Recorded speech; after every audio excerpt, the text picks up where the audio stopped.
tiene un poco que ver con con el taller que hicimos ayer.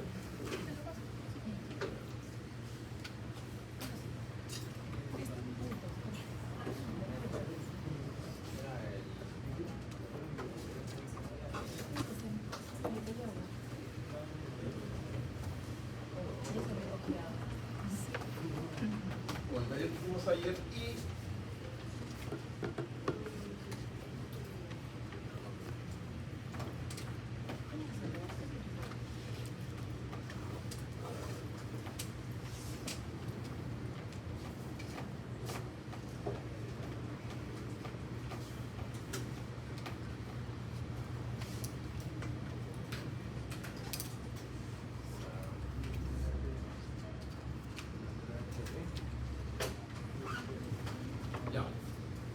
vamos a hacer un poco de recuerdo de los músculos de la respiración, solamente para recordar.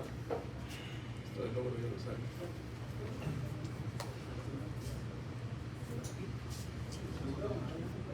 Bueno, vamos a hacer todo esto. Y tal vez lleguemos hasta acá. Y el sábado vamos a hacer una práctica de espirometría. Espirometría simple. Porque el miércoles vamos a hacer la espirometría comparativa. ¿Ya? Para entender espirometría, ¿alguien se acuerda qué es espirometría? ¿Para qué servía? Para medir los volúmenes, ¿cierto? Para medir. Entonces es una herramienta muy importante para el médico.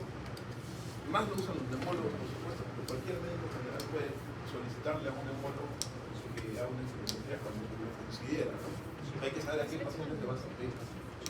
Pero para entender eso, entonces hay que comprender todo eso, ¿no? La mecánica ventilatoria, que ya un poco la han visto ustedes en el taller de ella, el tema de presión y gradientes, que muy bien ustedes lo relataron. Ahí tienen que ver la ley de Boyle, solamente el modelo de los globos.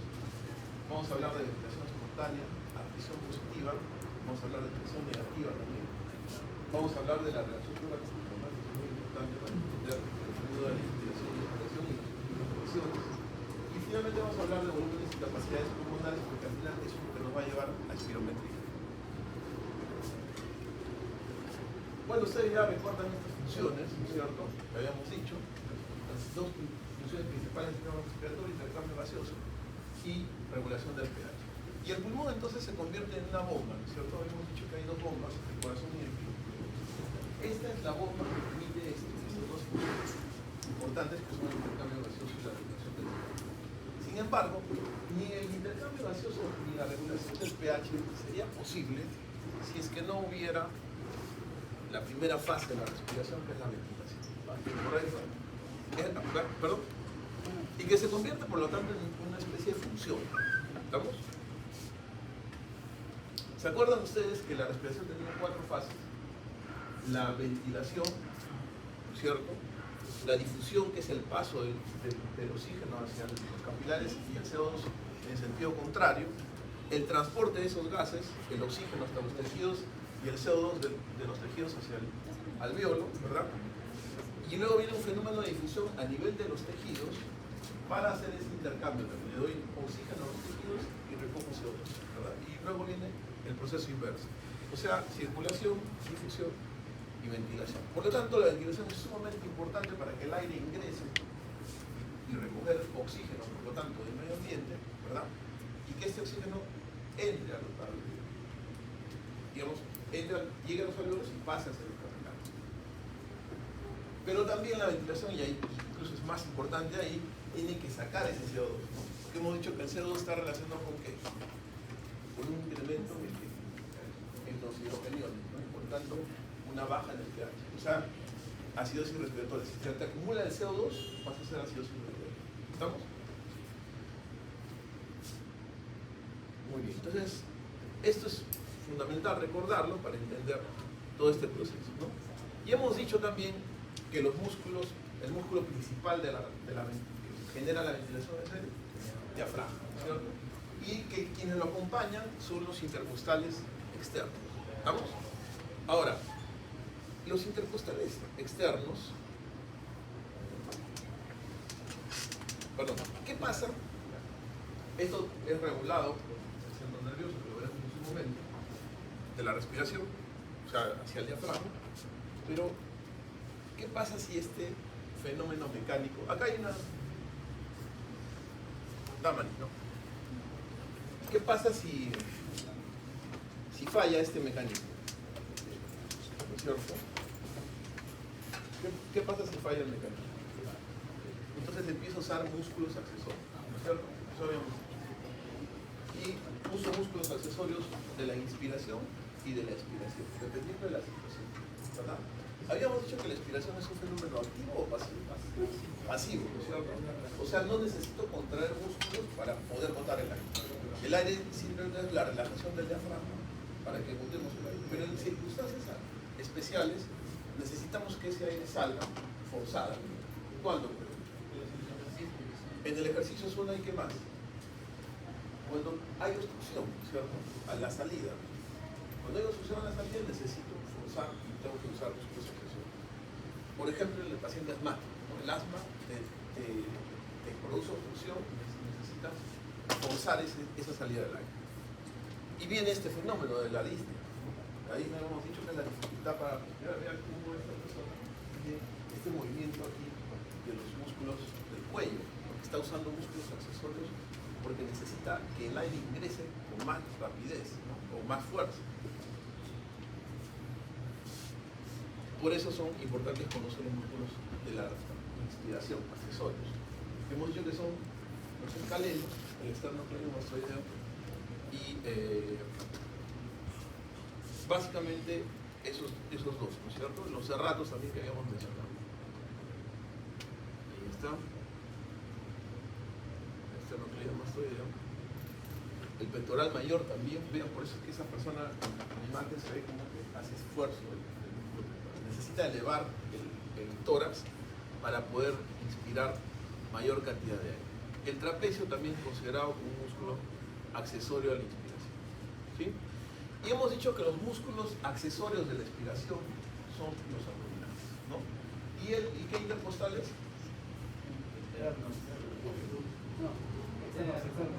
Los externos son inspiración, los internos son expiración. Eso en líneas generales, y es bueno recordar eso porque ya uno así no se olvida. Sin embargo, hay como saben, en medicina no hay nada absoluto, ¿no? Entonces, siempre hay excepciones a la regla, siempre van a encontrar excepciones a la regla. Y esto yo les recomiendo bastante porque cuando en los exámenes les pongan en todos los casos, o casi siempre, o generalmente, esa probablemente es falsa, esa aseveración. Porque en medicina nada es absoluto. Igual en los músculos inspiratorios, no todos los intercostales externos son inspiratorios. Hay un pequeño porcentaje que son inspiratorios. ¿Estamos? Lo mismo ocurre con los intercostales internos. Pero yo les digo esto desde el principio, los iba a poner en confusión, ¿cierto? Ahora ustedes ya saben que los intercostales internos son inspiración y los externos son inspiración, ¿sí? Pero siempre hay excepciones. Entonces, cuando les pongan todos los intercostales internos son expiración, eso es falso, ¿sí? ¿Me dejo entender?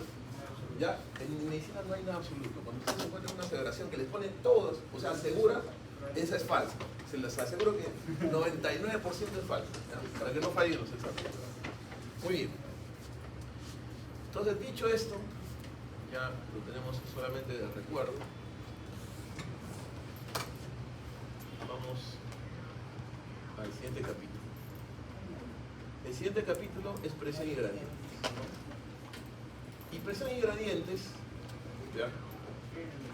Hemos hablado de los músculos de la respiración, ahora vamos a hablar de la presión y las gradientes. Y aquí yo les hago esta pregunta. ¿Qué necesitas para mover esta caja? Fuerza, ¿no es cierto? Necesitas fuerza. Muy bien. Necesito fuerza, ¿verdad? Ok. ¿Cómo mides la fuerza sobre una superficie? Por ejemplo, ahí esta persona tiene un palo, ¿verdad? ¿Cómo mides la fuerza? ¿Qué unidad utilizas? Ya, esa es la unidad, muy bien. Y si quisieras mover líquido o aire o un gas, por ejemplo, a través de una tubería, ¿qué necesitarías? Presión, esa es la fuerza, exacto. En el caso de, cuando hablamos de aire o fluidos, usamos presión. ¿Ya? Entonces la presión es la fuerza que necesitas para mover el aire. ¿Sí? Muy bien. Este es un sistema de vasos comunicantes, ¿no? Para entender este fenómeno de la presión. ¿Cómo consigues mover el aire? Porque al final la ventilación es eso, ¿no? Si ustedes me preguntan qué es la ventilación no es nada más que mover el aire de afuera hacia adentro de los pulmones y viceversa. Eso es ventilación. Así es. Entonces, vamos a ver. Entonces hemos dicho que para mover el aire necesitas fuerza, necesitas presión. ¿Sí? Esa presión va a hacer que se genere un flujo, ¿verdad? Pero para que se genere ese flujo tiene que haber diferencia de presiones, porque no solamente es que esté la presión ahí, sino que hay una gradiente, ¿no? Si hay dos presiones iguales, entre este sistema de acá y este sistema de acá no se va a mover el aire o el flujo, ¿no es cierto? Exacto, va a estar en equilibrio. Y ustedes necesitan que el aire se mueva de un sitio a otro o el fluido. Para que se mueva, tienes que tener una gradiente, una diferencia de presión. ¿Sí? Esa gradiente de presiones va a hacer que haya flujo, que haya movimiento. ¿Estamos?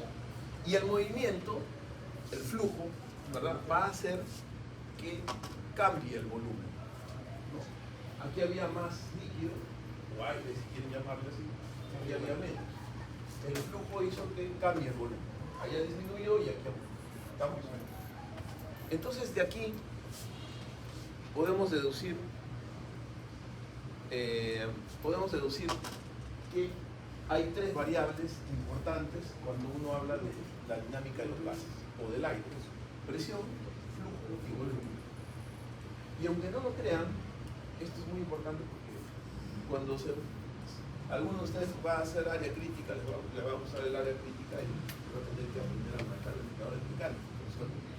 Y en los ventiladores mecánicos, seguramente quizás hayan tenido la oportunidad de ver, hay un monitor de gráficos, ¿cierto? Curvas. Esas curvas precisamente reflejan la presión, el volumen y el flujo. Yo recuerdo cuando fui la primera, yo he hecho, no sé si le dije que soy médico de emergencia, ¿no? La primera guardia que me tocó irse en la Revalía, subieron a los pacientes y eran como 80 pacientes, no sé, 10 Díaz, Pérez, cada uno te repartí de esa forma. Pero cuando llegabas, los primeros dos pacientes que me tocaron a mí estaban en ventilación mecánica. Nunca había visto más como estudiante por ahí alguna que me tocó, pero no lo había manejado, ¿no? O sea, tenías que hacerlo. Y aunque no lo creas, eso no te enseñan, ¿no? Pero te dicen esto. Pero sí, estas tres variables están reflejadas en el monitor del ventilador mecánico. Entonces, si tú sabes interpretarlo, eso, no vas a tener mucho problema. Todavía la ventilación mecánica no es muy difícil desde ese punto de vista. Pero ahora yo les hago una pregunta. Sí, dime. Creo que era profesional. ¿Por qué? ¿Por qué? O sea, si quieren representar diferentes presiones, deberían colocar plataformas debajo de cada letra. Porque si no hay nada, se deduce que es presión atmosférica y que esto es hidrostático, o sea, que el fluido está en equilibrio. Claro, por eso, mira, tienes razón. Mira, empezó ahí, Claro. empezó acá, ¿no? Entonces aquí genera una presión porque hay una gradiente de presiones y eso va, al haber esa diferencia de presiones, o sea, en la presión, en el lado A hay mayor presión que en el B, ¿no es cierto? Claro. Y esa diferencia de presiones genera el flujo, porque cambia ahí, ¿te das cuenta? Y lleva a un punto de equilibrio. Lo que entiendo a lo que te refieres es que tu subjetividad debería subir un poco más, No, ¿cierto? o sea, me refiero que en este tipo de gráficos se acostumbra a colocar una plataforma por debajo del fluido para que claro. la fuerza de presión. Claro. Sí, sí. O sea, la idea de este esquema era simplemente explicar las variables. Pero Claro. tienes razón, o sea, habría que agregarles. No le quise poner porque lo que quería era centrarme en el aspecto de las tres variables. En otras palabras, para mover el aire, para que el aire se mueva, necesitas estas tres. Sin las tres variables, no se puede mover el aire. ¿Sí? Y es importante la gradiente de presión.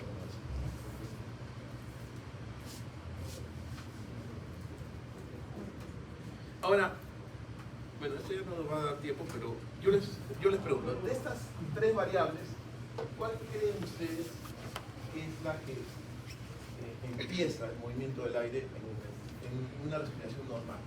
Así como estamos respirando. ¿La presión, el volumen o el flujo?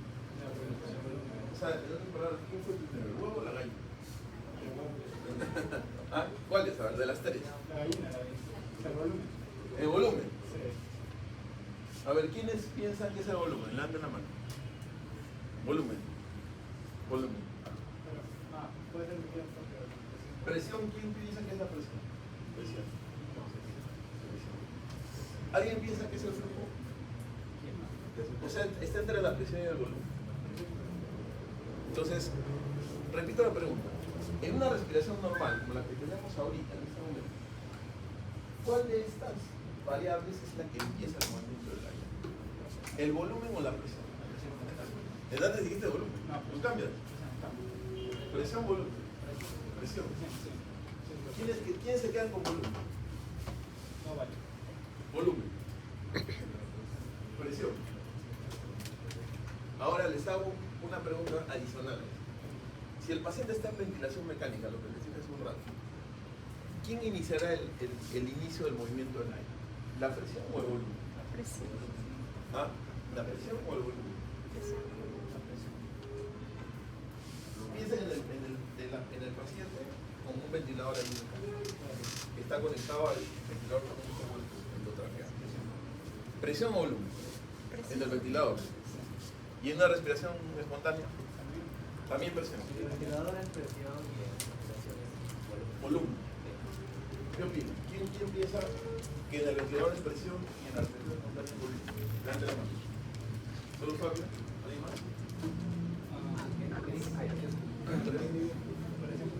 A ver, en ventilación mecánica, el que inicia el movimiento del aire es la presión, ¿cierto? Y en la respiración espontánea, el que inicia el movimiento del aire es el volumen. Eso es lo que ha dicho Fabio, ¿cierto? ¿Quién está de acuerdo con lo que dice Fabio? ¿Cómo es tu nombre? ¿Ah? Fernando. ¿Solo Fernando? ¿Y Andrea también? ¿Solo tres? ¿Los demás no están de acuerdo? Nicolás. ¿Te retractas? ¿De acuerdo con Fabio? ¿Sí? A ver, o sea, solamente tres. ¿No? La mayoría entonces están en desacuerdo. ¿No? ¿Por qué? Porque digo por qué. A ver, ¿por qué, Fabio, por qué crees que la respiración espontánea empieza a volumen? En una respiración espontánea. Porque cambia simplemente el volumen torácico. Es decir, aumenta el volumen y eso hace que la presión cambie. Exacto, así es. Mira, cuando uno está respirando espontáneamente, ¿qué es lo que va a generar la ventilación? La contracción del diafragma, ¿cierto? La contracción del diafragma, ¿verdad? Y si se contrae el diafragma, ¿qué va a pasar con el diámetro longitudinal del tórax? Aumenta, ¿cierto? Y es más, si uso músculos inspiratorios, se va a expandir anteroposteriormente. Exacto. Entonces, lo primero que empieza en una respiración espontánea es el cambio en el volumen. Este cambio en el volumen va a hacer que se genere esta diferencia de presión. ¿Por qué? Por lo que ustedes incluso lo dijeron. ¿Se acuerdan de los globos? Tú aumentas el diafragma del globo, ¿cierto? Lo que representaba el diafragma. ¿Y qué pasaba? Lo que estás haciendo es incrementar el volumen de la botella, ¿verdad? ¿Se acuerdan? O sea, está la botella ahí y abajo estaba el diafragma. Entonces lo jalaban y al jalarlo hacia abajo lo que están haciendo es aumentar el volumen. Lo que pasa en el ser humano, ¿no? Cuando respira, desciende. Y al aumentar el volumen, lo que estás haciendo es aplicar la ley de Boyle, que es bajar la presión dentro de la cavidad torácica. Baja la presión en relación a la presión atmosférica. Claro, como decían ayer, la presión atmosférica siempre es la misma, pero adentro va a ser menor que la presión atmosférica. En otras palabras, al aumentar el volumen la haces subatmosférica, ¿correcto? Y eso permite que el aire ingrese. En cambio, en un ventilador mecánico, el ventilador es un dispositivo que lo que hace es meter presión, como cuando inflas un globo. Cuando tú inflas un globo estás metiendo presión, estás generando volumen. ¿Estamos? Muy bien. ¿Claro? ¿Se entendió? ¿Sí? ¿Alguien tiene alguna duda? Perfecto. Y aquí está la famosa ley de Boyle. Cambio de presión a cambio de volumen. Entonces, si yo tengo... Miren. Perdón. Aquí el émbolo está comprimiendo este contenido y hace que las partículas se hacen más pequeñas. Disminuye el volumen. Pero al ser más pequeñas, se mueven más y genera más presión. ¿Cierto? En cambio, si yo expando el volumen, voy a disminuir la presión. Y esto es en realidad en sentido inverso también, ¿no? O sea, si bajo la presión, va a aumentar el volumen. ¿Estamos? Pues a menor presión, mayor volumen, y a mayor presión, menor volumen. Inversamente proporcional, como bien lo dijeron ustedes ayer, ¿no? Ahí está, presión 1, volumen 1, presión 2, volumen 2. ¿Verdad? Eso quiere decir que si yo, miren, multiplico la presión por el volumen, presión por volumen 1, y multiplico presión por volumen 2, van a ser iguales, ¿cierto? No tendrían por qué cambiar, ¿cierto? Y para que no se olviden que esta es la ley de Boyle, ¿se acuerdan de este niñito? Jugando con los dos cilindros, ¿sí? Y así no se van a olvidar jamás de la ley de Boyle. Me lo prometen porque si lo tomo en el examen y se equivoca. ¿Cómo se dice niño en inglés? Boyle, ¿cierto? Ya. Espero que no se olviden, ¿no? Ley de Boyle. Ya. Entonces ahora llevemos la ley de Boyle a la mecánica ventilatoria. Recuerden, también lo habían dicho ustedes ayer, por eso decía que yo ya me gusta editar esta clase. Presión atmosférica, presión alveolar y presión pleural. Hay otras presiones más, pero estas tres son sumamente importantes para entender la mecánica ventilatoria en el ser humano. Esta ya la conocemos, ¿cierto? ¿Cuánto es? 760 milímetros de mercurio aquí a nivel del mar, ¿verdad? A medida que subimos a la altura, esa presión va cayendo. En Arequipa, ¿cuánto es? Dime. Exacto, muy bien. No, de hecho, ahora lo voy a decir, muy bien, ahora lo voy a mencionar. Y ahora voy a... Sí, también Pascal. Ahora voy a decir por qué uno u otro es mejor, ¿no?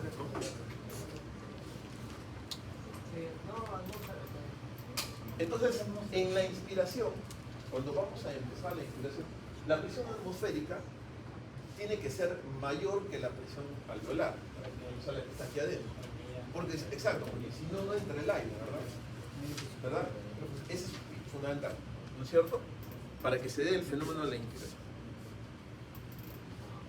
Entonces, si esto sucede, los alveolos que estaban pequeñitos, colapsados, se expanden. El aire entra y los alveolos se inflan, ¿verdad?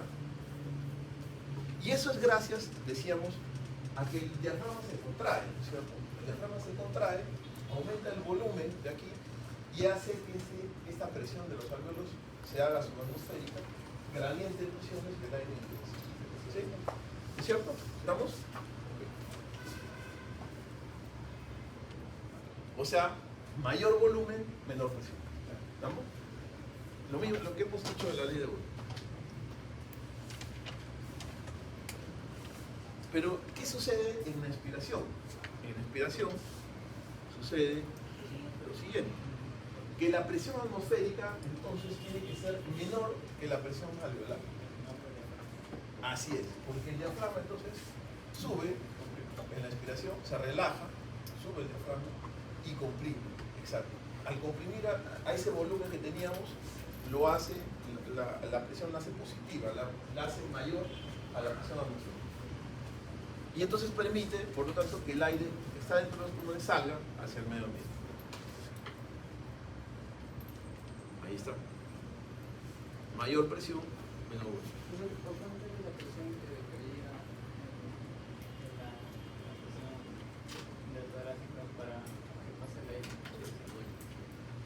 ¿Cómo se llama? ¿Cuánto era la diferencia de la atmosférica y la... Ah, en milímetros de mercurio es 2 milímetros. En centímetros de agua puede ser 1, 2, ¿no? Es bien poco. Ahora lo vamos a ver. Muy bien, esa es la ley de Boyle aplicada entonces al sistema respiratorio. ¿Sí? No he mencionado todavía la presión pleural. No quiero confundirlos todavía. Pero ya lo vieron porque es cómo se da el mecanismo entre la presión alveolar, y la presión atmosférica. ¿Sí? Tiene que haber esa diferencia de presiones para generar algo. Y esto es lo que hicieron ustedes ayer, ¿no? El modelo del globo. O sea, bajaron el diafragma, aumentaron el volumen de la botella y por lo tanto el globo por eso se inflaba, ¿no? Por eso el globo se inflaba, ¿sí? Esa es la razón. Bajaban la presión en el interior de la botella. Hasta que se llega a un punto de equilibrio. ¿Qué significa este punto de equilibrio? ¿Qué quiere decir eso de punto de equilibrio?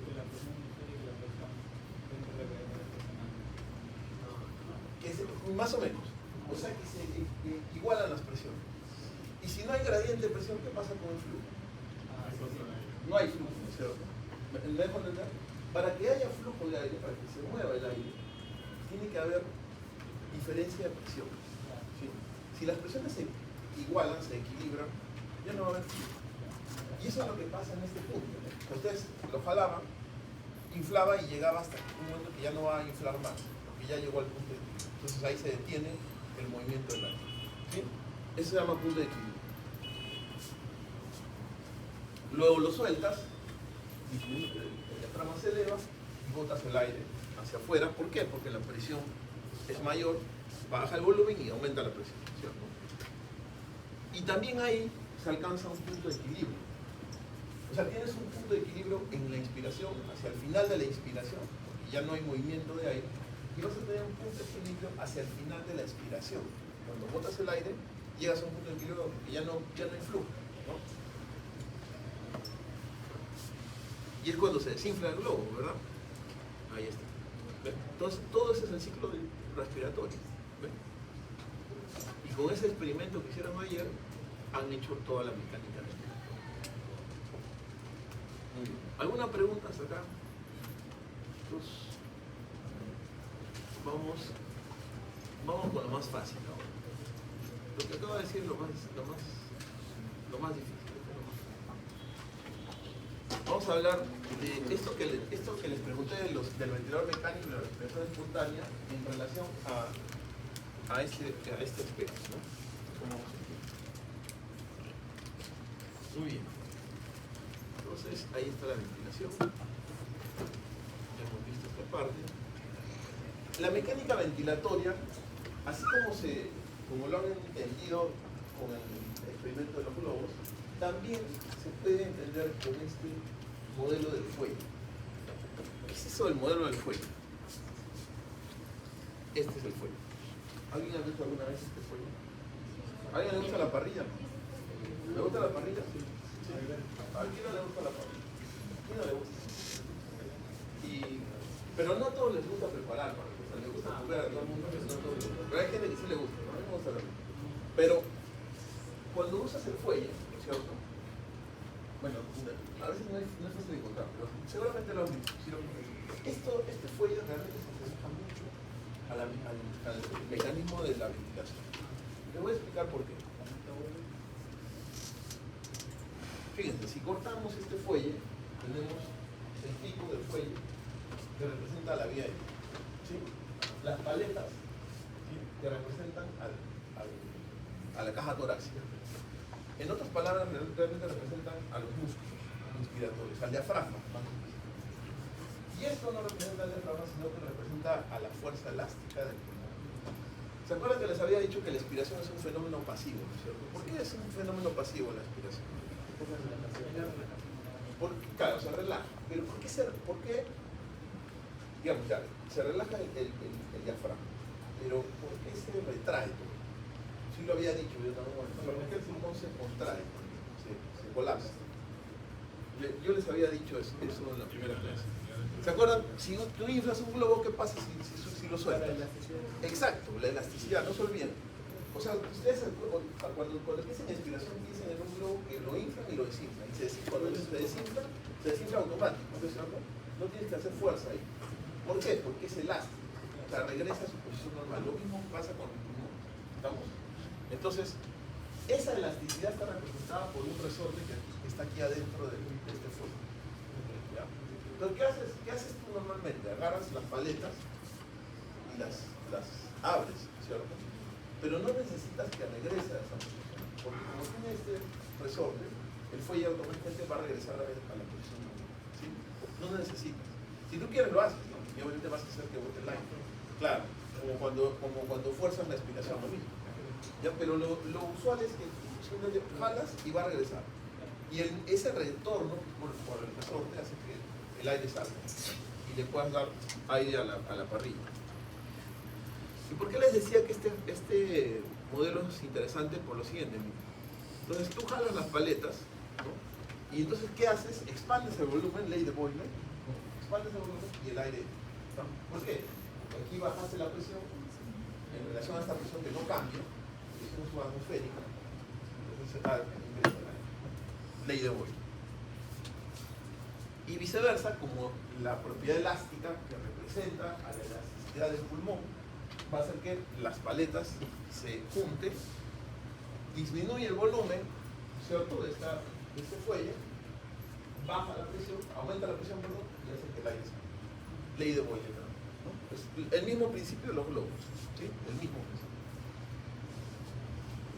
Entonces, en inspiración hay un ingreso del aire, y en el final de la expiración, ¿qué pasa con el diafragma? Desciende 1.5 centímetros. En una respiración espontánea, ¿ya? 1.5 centímetros. Realmente es poco, si se dan cuenta, ¿no? Así nada más que desciende el diafragma. ¿Ya? Ese descenso del diafragma de 1.5 es suficiente para aumentar el volumen y hacer que el aire ingrese. ¿Sí?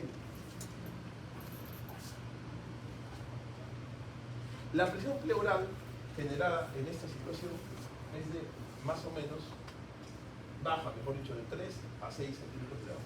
O sea, menos 3 a menos 6 centímetros de agua. Entonces, a la pregunta que me hacías de los milímetros de mercurio, en realidad es mejor usar centímetros de agua porque es más fácil de entender. Si yo digo 760 y 758 o 759, es un número muy grande, ¿no? El cerebro le gusta los números pequeños. Entonces, mejor usar centímetros de agua. ¿Ya? En los ventiladores mecánicos, por ejemplo, van a encontrar como centímetros de agua, no como milímetros de mercurio. ¿Con esa unidad va a valor? Sí, o sea, generalmente esa es la que se usa, ¿no? Es que depende, ¿no?, de la situación. Si yo les hablo de presión atmosférica, es mejor hablar de 760 milímetros de mercurio. Pero si les hablo de presión intrapleural, mejor decir menos 3, menos 6 centímetros de agua. ¿Vamos? Pero el diafragma, fíjense, si bien es cierto, en situación normal es 1.5 centímetros, puede descender hasta 10 centímetros. O sea, si yo les digo respiren profundo, puede hacer que su diafragma caiga 10 centímetros. Pero eso es lo que pasa en el ejercicio, ¿no? En el ejercicio pasa eso. Aumentas más tu capacidad respiratoria. Y por lo tanto la presión pleural, miren cómo puede descender tanto, hasta 50 centímetros. Es bastante, ¿no? Negativo, por supuesto. En la expiración, en una expiración forzada, intensa, cuando hace que tus músculos respiratorios se contraigan, puedes subir la presión pleural, que normalmente es negativa, hasta 70 o 100 centímetros de agua, para botar el aire. Por ejemplo, un paciente asmático, en crisis asmática, puede llegar a una presión pleural así para tratar de botar el aire. ¿Sí?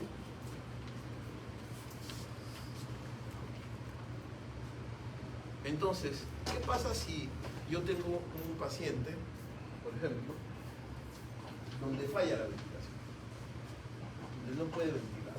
¿Qué harían? ¿Qué harían si tienen un paciente que falla su ventilación? Que no puede ventilar, que ventila mal. ¿Qué podríamos hacer? ¿Cómo? Ventilación mecánica. ¿Qué más? ¿Qué opinan? Claro, si la mecánica ventilatoria falla, imagínense, los pacientes no tienen la capacidad para expandir el tórax, porque los músculos, si bien es cierto, el diafragma tiene muchas fibras musculares que no se agotan, porque imagínense si se agotaran las fibras musculares del diafragma. El diafragma nunca se detiene, ¿no es cierto? O sea, todo el tiempo está contrayendo. Claro, lo hace cíclicamente, pero imagínense que se cansan. Moriríamos, ¿no? Ahora, sí se puede fatigar en el ejercicio. Por eso es que nosotros no podemos hacer el ejercicio 2 horas continuo, ¿no? Es imposible. es por eso, porque hay fibras que sí se fatigan y que se usan solamente para el ventilación, ¿no? Entonces, si falla un paciente, si su ventilación falla, claro, ¿cómo le podríamos dar soporte? Hay que darle ventilación. O sea, hay que asistir su ventilación. Hay que darle una ventilación artificial. ¿Sí? Ahora, ¿cómo le podríamos dar esa ventilación artificial al paciente? ¿Le podemos dar por presión negativa o le podemos dar por presión positiva? ¿Sí? O sea, sí podemos ventilar al paciente con otras maneras.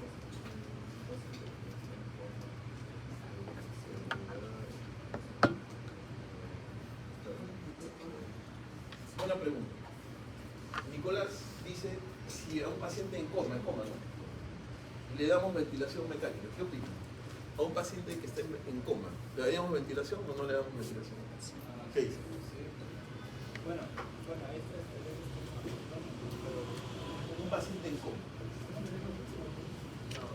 Por eso, ¿le daríamos ventilación o no? Imagínese un paciente en coma. ¿Qué significa un paciente en coma? Que no está consciente. ¿Pero a qué extremo? Pero hasta el punto en el que el sistema nervioso tampoco podemos. Por eso, una persona que se desmaya es inconsciente. ¿Cuándo hablamos de coma? ¿Ustedes han dicho el euro ya? Sí. Ya saben. ¿Cuándo hablamos de un paciente en coma? Ya, pero ¿cómo es un paciente en coma? Pero sin embargo, aún está con taquidio, Ya. aún puede seguir dándole. Y si tú dices que está dañado el bulbo aquí, ¿cierto? No, si no está dañado, porque ahí es. No, por eso, mi pregunta es, ¿cómo se dan cuenta que un paciente está en coma? Ya, y una persona que se desmaya está inconsciente. Todavía sigue intentando. ¿Ah? Los reflejos. Claro, Pueden tener reflejos. claro, sí puede. Pero por eso, ¿cómo sabes que está en coma? ¿Ah? ¿Por qué? ¿Por cómo sabes que está en coma? Si una persona se desmaya ahorita, yo podría decir que está en coma. ¿Por qué no?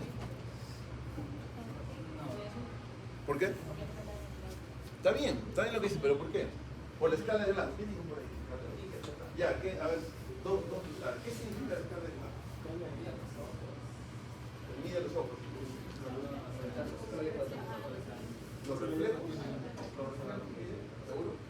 Ya, ¿qué más? ¿Cómo mide ese nivel de emoción? Porque una persona que está desmayada.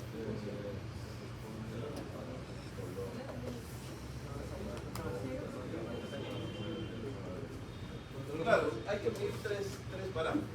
Si abre los ojos, si habla o si mueve las extremidades. Así se mide.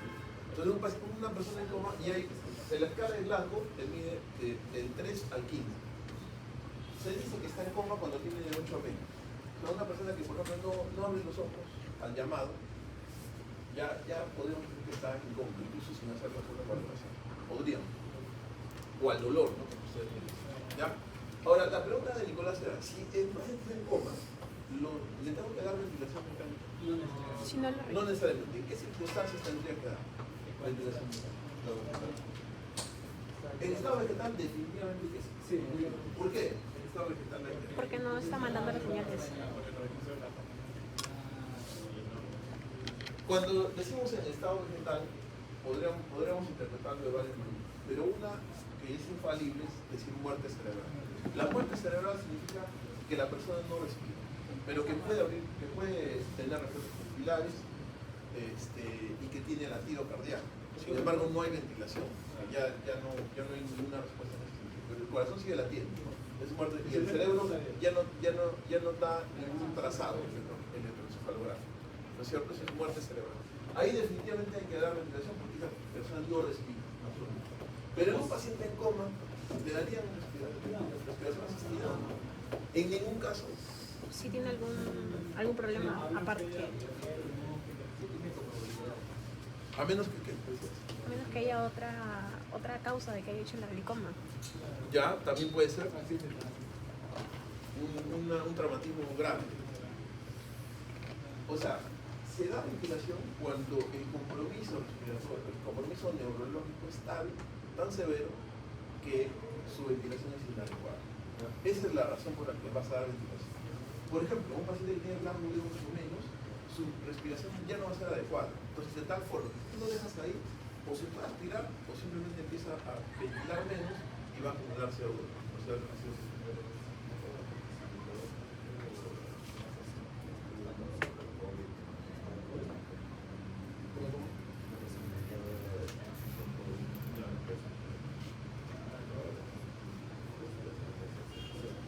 claro.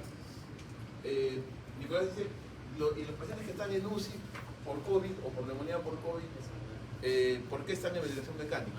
Por otra razón, ¿no? De hecho, les inducen el coma, hicimos el coma, pero no porque el coma haya llevado a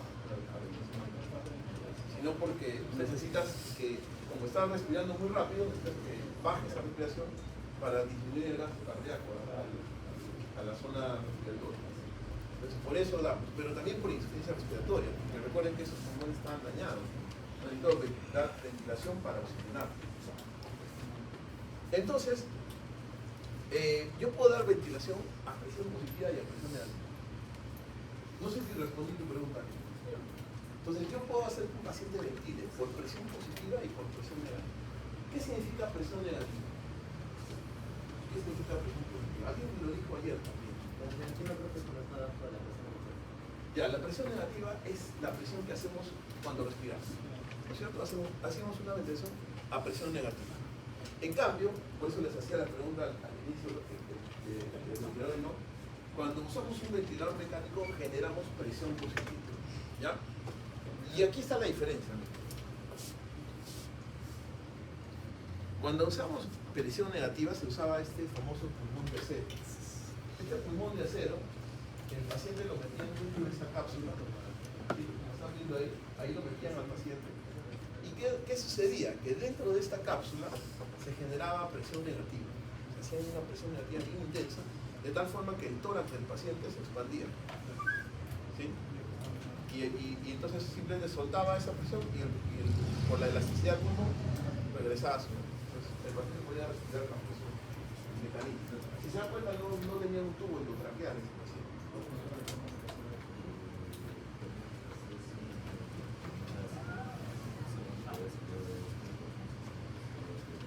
Claro, de hecho no pueden salir del pulmón de acero. Muchos de estos pacientes que entraban ahí no podían salir.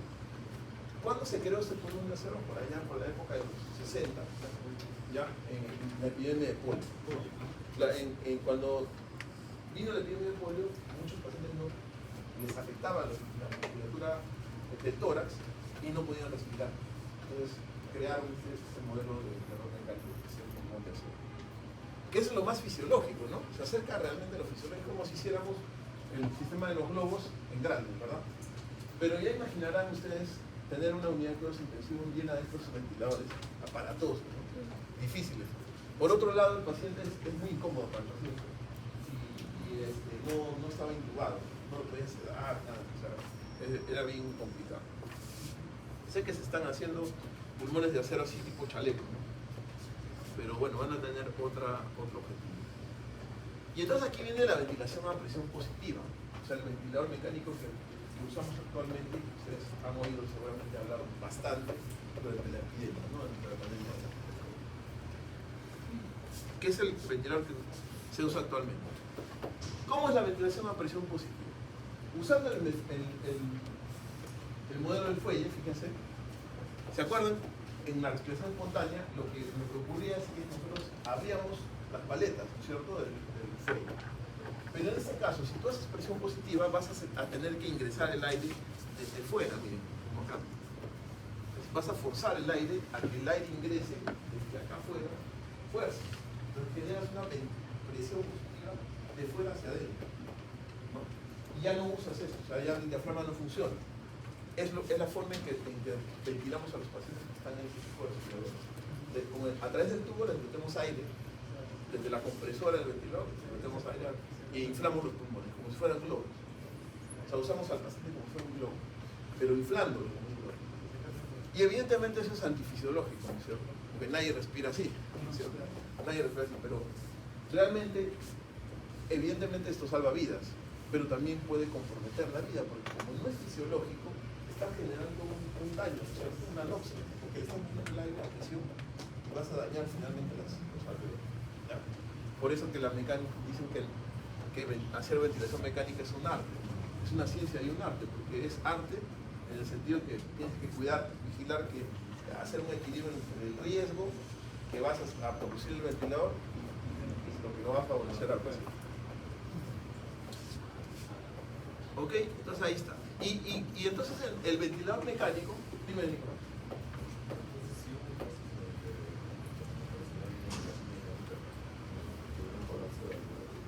Claro, por supuesto. Claro, por eso se debe blanco. Va a dejar una secuela. De hecho, muchos pacientes quedaron secuelados por esa, como consecuencia de eso, que se llama injuria pulmonar severa. Todos los alveolos se dañan.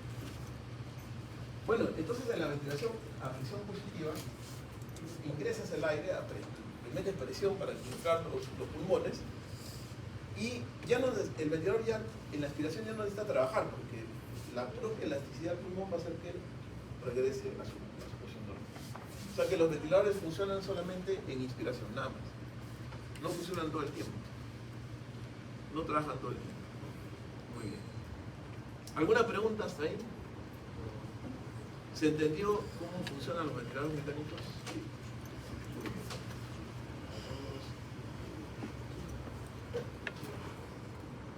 Vamos con esta parte que es más facilita que la anterior.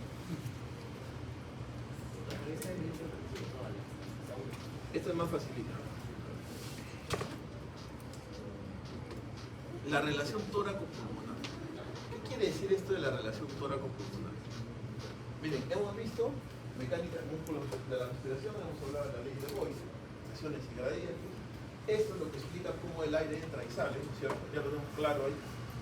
Hemos hablado de la ventilación a presión positiva y negativa, que tiene que ver con este tema de presión y gradientes, ley de Boyle. Y ahora vamos a hablar de la relación tóraco-pulmonar en inspiración y expiración. ¿Qué significa eso? Este es un esquema, ¿no?, que representa el sistema respiratorio. Ya, aquí digamos que estos son los pulmones, que son infusional y un solo pulmón, el diafragma, y esta representa la pared torácica. Por lo tanto, este es el espacio. ¿Qué sería esto? ¿Qué sería? ¿Ah? Espacio pleural, cavidad pleural. Y la vía aérea, ¿no? ¿Y se entiende el cubo, cierto? Sí, la vía aérea. Ok. Entonces,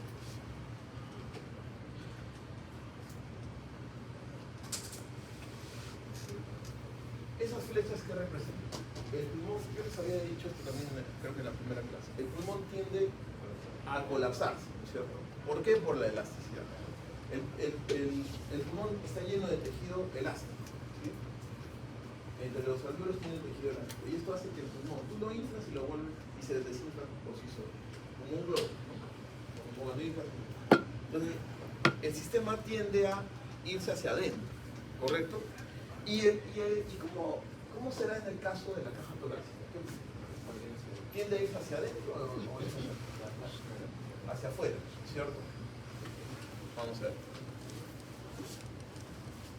Ya, esto representa las fuerzas elásticas de los pulmones. ¿Estamos? Ok. Y entonces, la cavidad torácica tiende a irse hacia afuera. ¿Sí? Eso representa a las fuerzas elásticas del tórax. ¿Sí?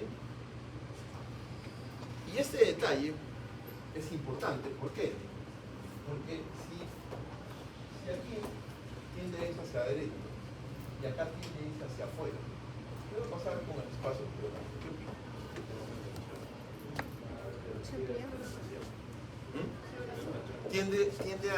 Tendría a separarse, ¿no?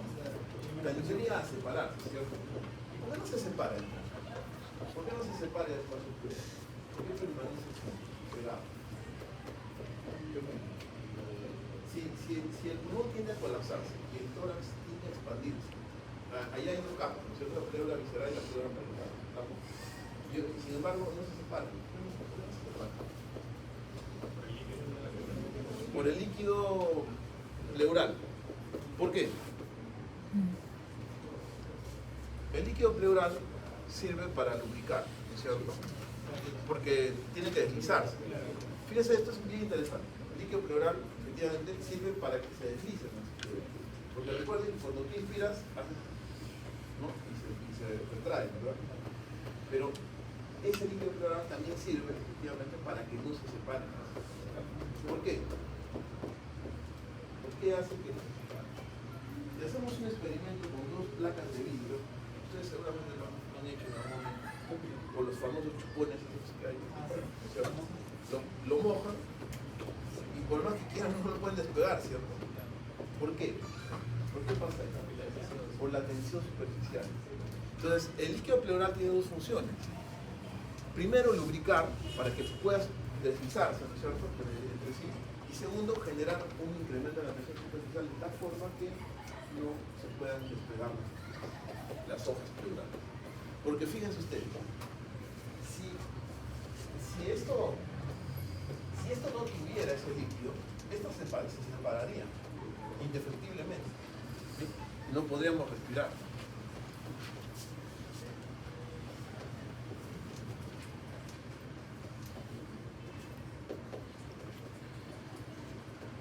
Quiere decir que entonces, logran ver que hay acá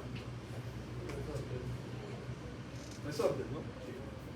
Y efectivamente el interior de la cavidad pleural se comporta como si hubieran resortes. O sea, hacen que las dos piernas se peguen entre sí, ¿no?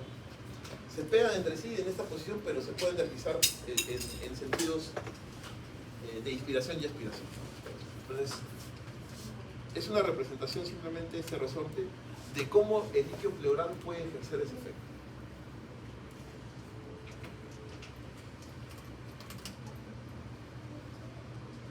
Entonces, eso es sin inspiración, pero en expiración, ¿no es cierto?, el diafragma se empequeñece, sigue el resorte ahí, porque sigue haciendo efecto de evitar que se despeguen, ¿verdad? Y entonces me genera esto, la expiración, por lo tanto, voy a tener este fenómeno. El pulmón, decía, tiende a colapsarse lo más posible, ¿cierto? El tórax igual tiende a irse hacia afuera. Este momento, que es el final de la expiración, se llama capacidad residual funcional. ¿Sí? Capacidad residual funcional. ¿Por qué se llama capacidad residual funcional? ¿Qué opinan? ¿Por qué se llama la capacidad residual funcional? Porque el pulmón no se colapsa del todo. O sea, esa es la razón. El pulmón no se colapsa. Nunca se llega a cerrar totalmente, ¿verdad? ¿Cómo podría colapsarse totalmente? En expiración forzada, a ver, ¿qué opinan? En expiración forzada podremos colapsar el pulmón totalmente. Siempre hay un volumen residual. Siempre queda un volumen. ¿Por qué siempre queda? Porque al momento de cerrar las vías aéreas, los alveolos captan aire. Se queda ese aire. pero aún, mira, fíjate, podríamos tener colapsados los pulmones, pero aún la caja torácica no sé si colapsa totalmente. ¿Cómo lograríamos desaparecer la capacidad residual funcional?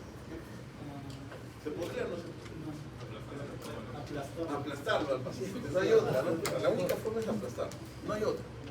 O sea, siempre les va a quedar un volumen de pulmón o un volumen de aire en el residual, siempre va a quedar. ¿Ya? Siempre va a quedar. Capacidad residual funcional.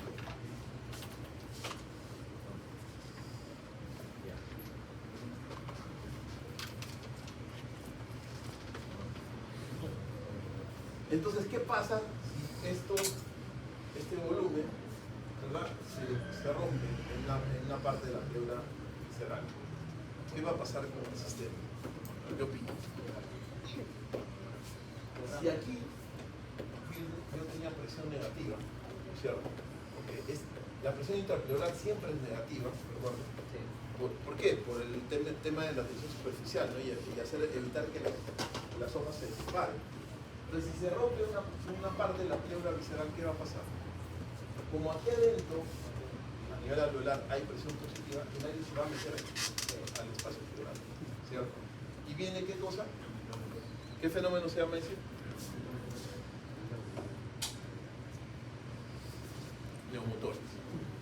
Eso explica esto que les hablaba en la famoso neumotor. Y está dado por este cambio de presiones. Ahí está el neumotor. ¿Ven?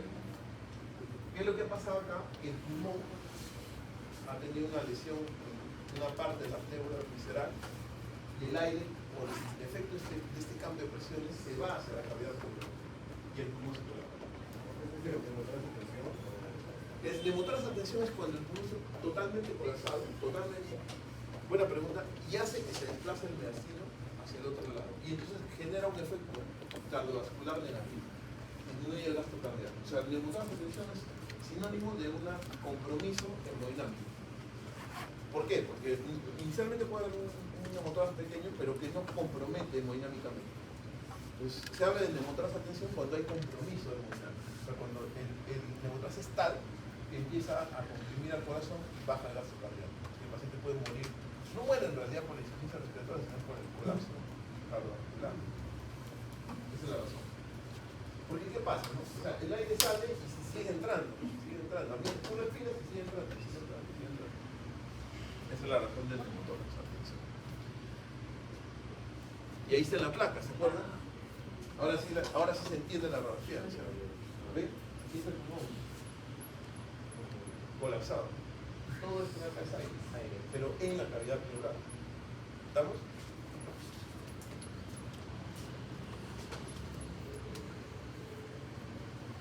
Ese es el neumotor. Entonces, ahí está.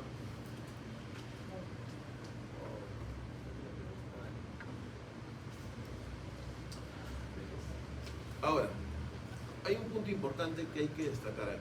Miren, la presión atmosférica hemos dicho que es 760 milímetros por hora. ¿Estamos? Ok. La presión intrapleural siempre es negativa, ¿cierto? Sobre todo la inspiración es siempre negativa. Entonces, por lo tanto, ¿cuánto más o menos creen que será aquí la presión? Si allá 760, acá ¿cuánto será?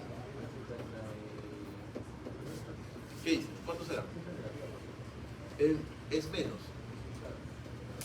756. Claro, por eso cuando hablamos de centímetros de agua es más fácil entenderlo porque aquí sería menos, ¿no? Menos 2 o 3 centímetros de agua. Pero cuando hablamos de milímetros de mercurio, es 760 y aquí es 756. ¿Ya? Pero acá hay un detalle, y por eso no lo pongo en centímetros de agua, que en un rato lo voy a poner. Acá hay un detalle. ¿Ustedes creen que esta presión, decimos es negativa, pero en realidad es menor a la presión atmosférica, ¿cierto? La presión intrapleural es menor a la presión atmosférica. ¿Por qué es eso? Ya hemos dicho que es para mantener, primero, las pleuras pegadas. O sea, el hecho de que la presión intrapleural sea menor, ¿cierto?, que la atmosférica, tiene dos funciones, ¿no? Una es que las dos pleuras permanezcan pegadas, ¿no?, por la tensión superficial que les decía. Y dos es para que los alvéolos no se colapsen. ¿Sí? ¿Se acuerdan? En el ejemplo que en el taller que hicieron ayer, ustedes bajaban el diafragma y cuando lo soltaban los globos se desinflaban completamente, ¿verdad? Se aplastaban, ¿verdad? Eso no debe pasar en el cuerpo humano. O sea, los alvéolos no se deben colapsar, o sea, cerrar totalmente. Los alvéolos siempre se inflan y se deben quedar un poco inflados. No se deben desinflar del todo. Este fenómeno de que no se desinflen del todo es gracias a la presión intrapleural. La presión intrapleural es la que hace que el alvéolo no se colapse, no se cierre del todo. ¿Estamos? Y eso, repito, es muy importante. Pero acá hay un detalle. Esta presión que ustedes están viendo aquí está en la parte media. ¿Ustedes creen que será igual en el ápice y será igual en la base? ¿Qué opinan? ¿Será igual o no? ¿No? En el ápice será mayor o menor que 756. En el ápice será mayor o menor. Mayor. Y aquí en la base, mayor o menor. ¿Por qué? Por los recesos podría ser. A ver, repita la pregunta. Repita la pregunta. Piénsala bien. La presión intrapleural será mayor o menor en el ápice, o no, mayor que aquí, o será igual. La presión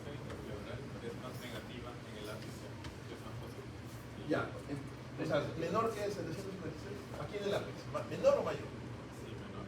Menor, ¿seguro? ¿Menor que sea? ¿Qué opinan? ¿Qué opina el resto?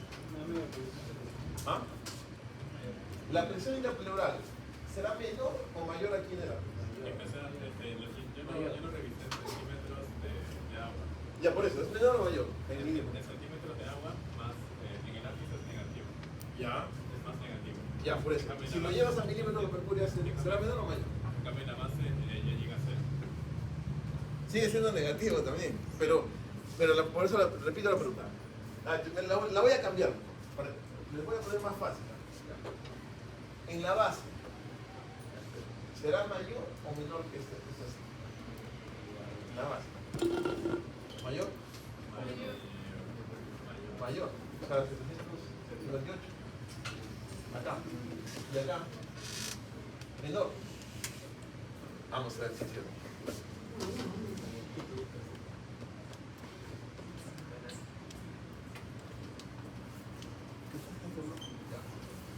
Aquí en el ápice es menor, ¿no es cierto? Y por eso encontrás que era más negativo. Y en la base es mayor. Y ahora, viene la otra pregunta. Los pulmones, en realidad, dentro de la cavidad torácica no tienen un medio de filtración, excepto los cilios, ¿no? Y sin embargo permanecen ahí bien colocados. Y es gracias a esto, precisamente. En realidad lo que mantiene a los pulmones en su posición, ya, no es que tengan un soporte, ¿no? Lo que hace que estén en esa posición es esta presión, este juego de presión. Ahora, pero la pregunta es, ¿por qué habrá más presión aquí abajo que allá? ¿Por qué habrá? ¿Por qué? Porque la base es grande. Ahí, por ahí. Por el peso del pulmón. Claro, es la gravedad sobre todo, ¿no? Y el peso del pulmón. Evidentemente el pulmón pesa, mejor dicho, por respecto a la gravedad, entonces la presión va a ser mayor aquí. Y como el pulmón tiende a caer por ese efecto de su peso, va a generar mayor tracción aquí arriba. Entonces va a jalar más, como si lo estirara. Imagínense que dentro, por eso lo representé como unos resortes, ¿no? Imagínense que estos fueran resortes, no hay resortes, ¿no?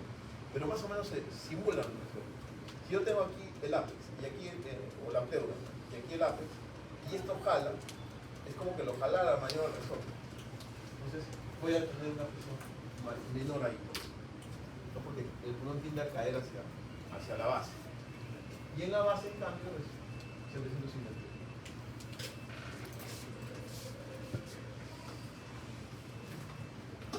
Si lo llevamos a centímetros de agua, que es lo que ustedes me decían, sería algo así, ¿no? Menos 10, menos 5 y menos 2.5. Y ustedes me dirán, ¿y eso para qué me sirve? ¿Cierto? ¿O no? ¿Servirá de algo en ese ejercicio? O se lo estoy diciendo solamente para hacer las preguntas más difíciles. ¿Servirá para algo? Sí.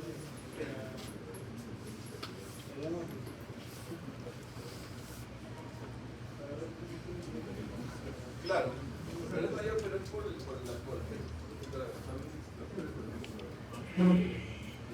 también, pero sobre todo la gravedad. El peso es lo que puede ser que hay una mayor presión acá abajo y claro, ahora, pero ¿qué, digamos, qué importancia tendrá esto? Esa es mi pregunta. ¿Tendrá una importancia o no? ¿Qué opinan? ¿Para qué nos sirve saber de esto?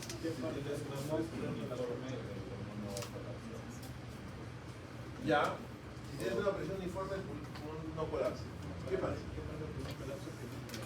Para ver qué parte del pulmón colapsa primero. Puede ser, ¿ah? Por ahí está más o menos. A ver, ¿qué opinan? ¿Por qué hay esa diferencia de presión? ¿Será importante, finalmente será importante aprendernos esto? ¿Qué tiene? ¿Ah? Bueno, en el derrame pleural, por efecto de la gravedad, derrame pleural, cuando tú dices, ¿a qué te refieres? ¿Qué es el derrame pleural?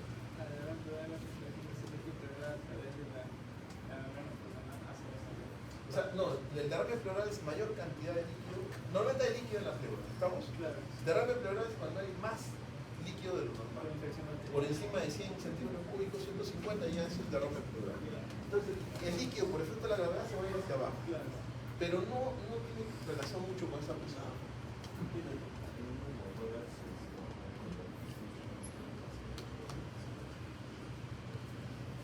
Bueno, si hubiera neumotoras, todo eso cambia, ¿de acuerdo? Todo esto que es la presión negativa se vuelve presión positiva y el pulmón se colapsa. O sea, ahí, cuando hay neumotoras, es buena conservación. Cuando hay neumotoras, esto se pierde, se vuelve positivo. Claro, el pulmón se va a colapsar, entonces todo esto se llena de aire en la pleura y las presiones ya se pierden, se alternan las presiones. Pero en condiciones normales tenemos esta diferencia de presiones. ¿Por qué? ¿O para qué me servirá? O finalmente no sirve para nada y a Dios se le ocurrió poner eso. ¿Ah? ¿Por qué será? ¿Por qué creen? O en todo caso, ¿qué podría producir esta diferencia de presión? A nivel de los alveolos. ¿Ah? A nivel de los alveolos. Ahora, les traslado la pregunta de esta forma. ¿Qué pasará con los alveolos, según la región que están viendo ustedes ahí, en relación a esta diferencia de presiones arriba y abajo? Colapsará más rápido. Puede ser. Los de abajo colapsarían antes. Por ahí va más o menos. ¿Qué opinas? Miren, si yo les pongo aquí un alveolo, ¿estamos? Y acá les pongo otro alveolo, ¿cuál será más grande? ¿El de arriba o el de abajo? ¿Ah? ¿Cuál será más grande? Vean las presiones, ¿ah? Vean las presiones. ¿Cuál será más grande? ¿El de arriba o el de abajo? ¿Ah? ¿Qué opinan?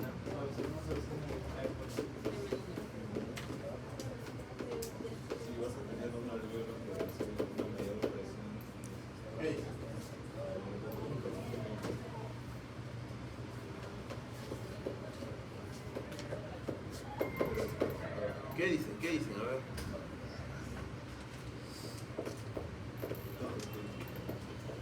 Lo cierto es que esto tiene que ver justamente con el diámetro de los alveolos en la parte alta y en la parte baja del.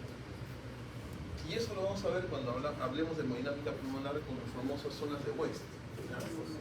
De momento se las dejo ahí porque tiene que ver con eso. ¿Ya?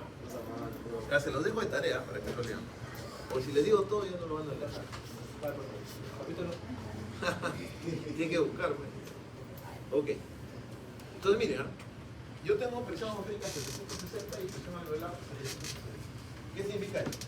El sistema está en equilibrio, ¿no es cierto? En equilibrio, porque si no hay cambio de presiones, si no hay diferencia de presiones, el aire no se mueve. ¿Estamos?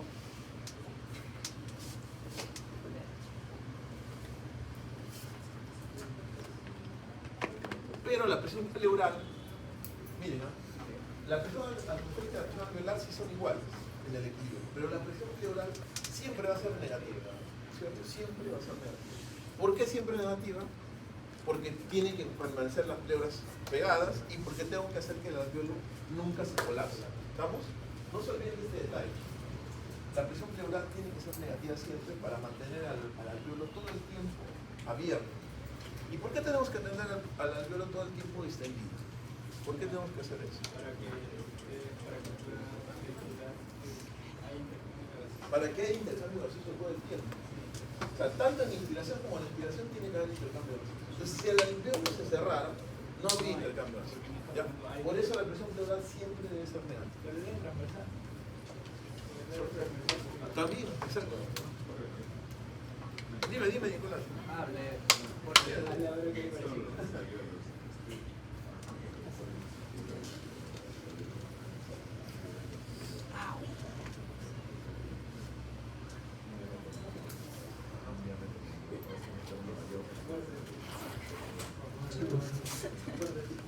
No, estás bien. Pero el que no es exactamente la razón. Estás bien. Me los dejo de tarea, por eso les he dicho. ¿Dónde están los alveolos más distendidos? ¿Arriba o abajo? Tienen que tienen que leerlo. Entonces vean, en este momento, en el punto de equilibrio, cuando las presiones son iguales, no hay movimiento de aire, habíamos dicho. Entonces, ese es el momento de la capacidad residual, vamos a hablar de la capacidad residual funcional, el inicio de la inspiración. Al inicio de la inspiración estamos en capacidad residual funcional, ¿sí? Antes que empiece la inspiración. O sea, el sistema entra en reposo. En otras palabras, hacia el final de la expiración, entramos en un estado de reposo del sistema. Y empieza la inspiración. Y para que la inspiración empiece, primero tenemos que estar en este punto de equilibrio, ¿cierto? Presiones iguales. Capacidad residual funcional, no se olviden de eso, ¿eh? Entonces ahí se genera el flujo de aire, ¿verdad? Durante la inspiración. Y miren, ahí es donde cambian las presiones, 760, 758, y la presión pleural se hace un poco más negativa.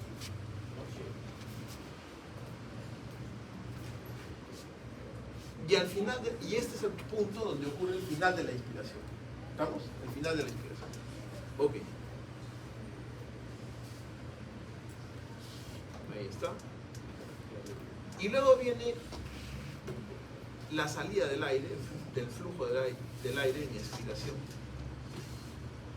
Ok, sale el aire y miren cómo cambian las presiones. 760 sigue siendo la atmosférica. 762 la alveolar se hace más positiva que la atmosférica, ¿cierto? Pero la pleural sigue siendo negativa. Eso es lo que les quería decir.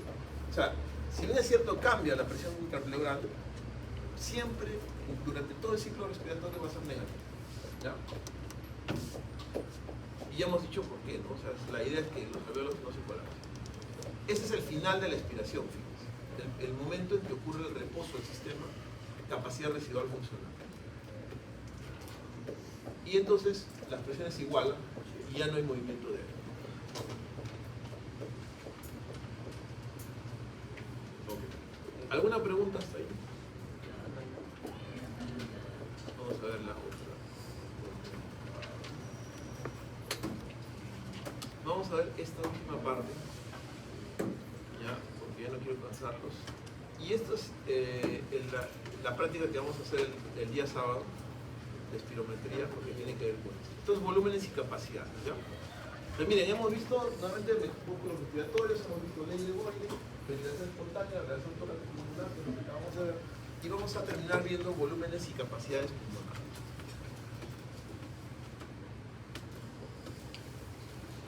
Este punto es muy importante, por eso acababa el slide con esto, capacidad residual funcional, el final de la expiración. O sea, si a ustedes me preguntan cuál es el momento de reposo del sistema respiratorio, es el final de la expiración, cuando hemos alcanzado la capacidad residual funcional. O sea, ese volumen de aire que siempre va a estar ahí, que nunca vamos a poder sacar. Es el aire que siempre va a estar ahí. ¿Estamos? Y yo puedo medir todo esto, ¿sí? Con la espirometría de siempre. Miren, ahí está, capacidad residual funcional.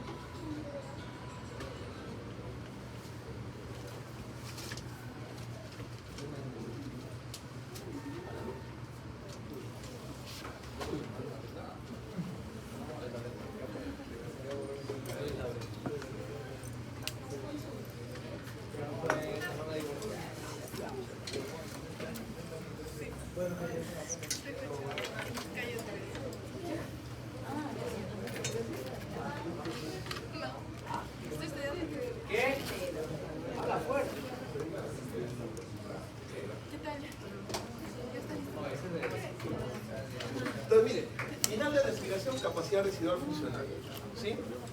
Ahí hay un volumen, ¿cierto? Al final de la respiración hay un volumen. ¿Estamos? Sí. Ok. Miren, ahí está. Vamos a representar de color amarillo. Entonces, al final de la inspiración yo les digo ahorita inspiren, ¿no? O mejor dicho, van a inspirar los demás. Porque estamos respirando ahorita espontáneamente. ¿Cuánto era ese volumen? Una botella. Medio litro. Medio litro. ¿Estamos?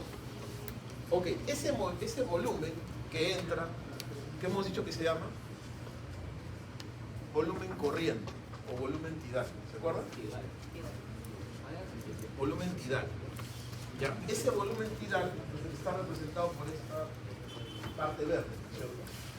Entonces, repito, el tórax nunca se colapsa totalmente, ¿no? Ya sabemos por qué, por el mismo sistema esquelético, ¿no? Entonces siempre hay un volumen ahí que se va a quedar todo el tiempo, de aire. Cuando yo respiro espontáneamente, muevo ese aire, que es más o menos medio litro, que representa el volumen tidal o volumen corriente. ¿Por qué se llama volumen corriente? Porque es la corriente de aire, ¿no?, que se mueve en una respiración tranquila. Muy bien.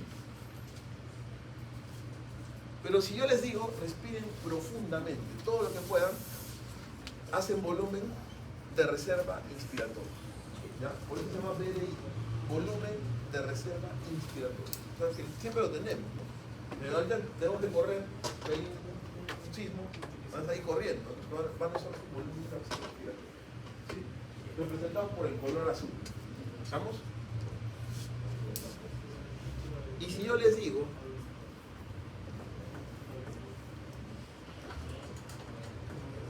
que boten el aire, si yo les digo que boten todo ese aire, lo que van a hacer es botar el aire hasta este punto, hasta la capacidad residual funcional, ¿verdad? Por lo tanto, el volumen de reserva respiratorio está representado por estos dos.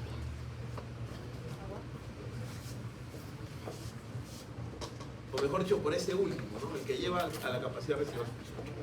¿Sí? Entonces, vean, capacidad residual, volumen residual es este de acá. Capacidad residual es esta de acá, donde empezó el ciclo de la expiración. Volumen tidal es ese verde, que es la respiración normal. Y volumen de reserva inspiratoria es cuando respiras todo lo que puedes. ¿Qué quiere decir? Que cuando tú expiras no llegas a botar todo el aire. Siempre tienes un poco de aire y luego tienes el aire que nunca vas a poder botar. ¿Cierto? Por eso tienes un volumen de reserva inspiratorio y tienes un volumen de reserva expiratoria. Tanto para la inspiración como para la expiración vas a tener un poco de aire para botar como para inspirar. Y realmente ese volumen, que si no lo podemos sacar, es el verdadero volumen residual. ¿Vamos? Entonces, cuando ustedes les hablen de espirometría, les hablen de volúmenes y capacidades, existen 4 volúmenes, ¿ya? Y así como existen 4 volúmenes, existen 4 capacidades. Ahora vamos a ver qué es eso de capacidad. Pero ya saben ustedes que hay 4 volúmenes. El volumen residual, el volumen de reserva expiratorio, el volumen tidal y el volumen de reserva inspiratorio. El volumen residual es más o menos 1.2 litros, ¿ya? El volumen de reserva expiratorio también más o menos 1.2 litros. Algunos dicen 1 litro, puede variar ahí. Volumen tidal, ¿cuánto dijimos que era? 500, ¿cierto? ¿Y cuánto será el volumen de reserva inspiratorio? De 3.000 a 3.500, ¿no? 3 litros para recordar. ¿Vamos? Entonces, para recordar, residual 1.2 igual que el de reserva inspiratoria, 500 el volumen tidal, que es el que usamos todo el tiempo para respirar, y 3 litros de reserva inspiratoria.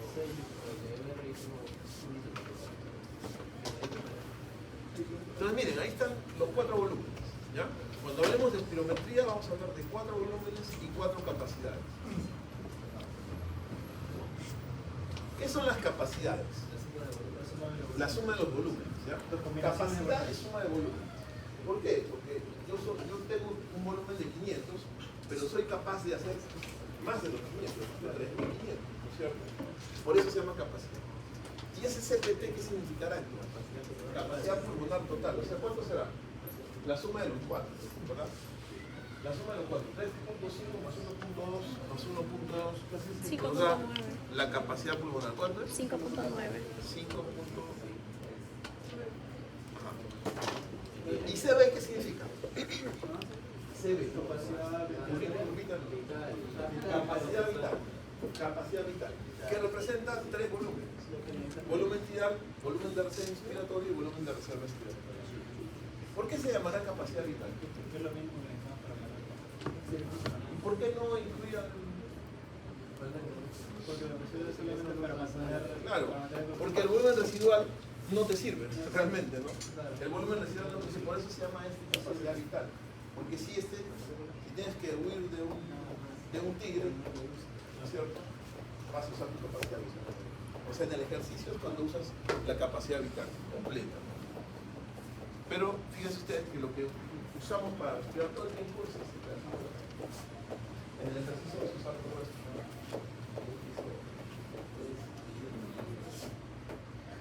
¿Qué será CI? ¿Qué es CI? Capacidad inspiratoria. Y está formada por los volúmenes tidal más volumen de reserva inspiratoria. ¿Ya? Volumen tidal más volumen de reserva inspiratorio, capacidad inspiratoria. Y por último tenemos lo que habíamos hablado hace un rato, capacidad residual funcional, que es la suma del volumen de reserva expiratorio y el volumen residual. Y todos estos volúmenes los podemos medir, todos. Con la espirometría podemos medir todos los volúmenes. El sábado en la práctica lo vamos a hacer. Entonces vamos a poder medir esos volúmenes y por lo tanto, si podemos medir esos volúmenes, podemos medir las capacidades, ¿cierto? Lógico. Ahora, la espirometría, uno de estos 4 volúmenes se le hace difícil medir. ¿Cuál será? Exacto. El residual no lo puede medir porque no se mueve. El espirómetro consiste en un dispositivo que permite medir lo que se mueve. Entonces el residual lo va a obtener de manera indirecta. Sí lo obtiene, pero de manera indirecta. Hay otras formas de medir el volumen residual. No lo vamos a tocar por ahora. ¿Ya? Entonces, ¿cómo mido volúmenes y capacidades? Con este aparatito. Este aparatito es el espirómetro. ¿Estamos? El espirómetro en realidad, cuando lo crearon, era un dispositivo que era como un cilindro de agua, ¿sí? Entonces la persona respiraba aquí, generaba un cambio de presiones, elevaba el cilindro ese que está aquí adentro, y ese cilindro lo que hacía era dibujar también. Entonces, tú le dices al paciente, respire normalmente, ¿no es cierto? Respire normalmente y va haciendo esto. Inspire profundo todo lo que pueda y se va hasta arriba. Bote todo el aire con todo lo que pueda. Se va hasta aquí abajo. Y eso es. No hay más ciencia que eso, ¿no? Y le va a dar todo. Es algo así. Miren, volumen tidal, ¿no es cierto? ¿Verdad? Ahora yo le digo al paciente, inspire todo lo que pueda. Todo lo que pueda, inspire. Entonces va a ir hasta la parte más alta. ¿No es cierto? Ok, esto es volumen. ¿Esto es RC? Volumen tidal. ¿Esto qué será? Volumen de reserva, ¿por qué se llama de reserva? Porque no lo usas todo el tiempo, es de reserva, inspiratorio, ¿cierto? PRI, volumen de reserva inspiratoria. Entonces le dices a la persona, ahora bote todo el aire que pueda, todo, ¿cierto? Le dices que bote todo el aire y el paciente va a botar todo el aire aquí. Entonces, normalmente tenemos una reserva aquí en la parte inferior y una reserva aquí. Volumen, ¿qué se llamará? De reserva. Y luego sigue respirando normalmente. ¿No es cierto? Y ya está. Es así. No hay más ciencia en la espirometría. Esto se puede medir. ¿De acuerdo? Luego tenemos la comparativa, que eso lo vamos a ver el miércoles próximo. ¿Ya? No sé, ¿alguna pregunta hasta acá? ¿Todo claro? Muy bien. Listo, chicos. Muchas gracias.